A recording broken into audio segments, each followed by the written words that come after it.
Siemanko ziomeczki, długo mi tu nie było, ale teraz przychodzę do was w szczytnym celu. Jak widzicie, została ogłoszona anarchia SMP3 i co za tym idzie, chciałbym się do niej zgłosić, a więc to jest moja rekrutacja.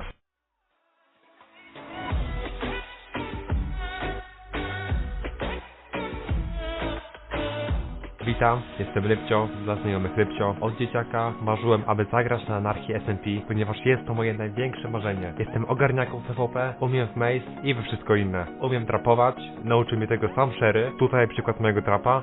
Wcielę się teraz w mojego oponenta. O, ale cudowny dzień. O, hej Sagi, co tam? O, Utopik, strzałeczka. Co to jest?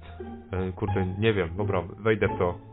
O nie, wpadłem w trapa, kurde. Boże, Łypcio jest taki potężny. O nie, kocham Łypcia.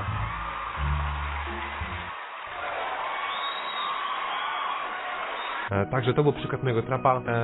Oprócz tego wspomnę, że jestem przyjacielski, pomocny, cierpliwy, miły, szlachetny, waleczny, hojny, czuły i dowcipny.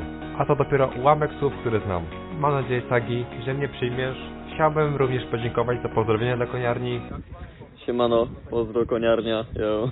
Także to było na tyle z mojej rekrutacji. Mam nadzieję, że mnie przyjmiecie. Pozdrawiam i mam nadzieję, że do usłyszenia i już na samej anarchii.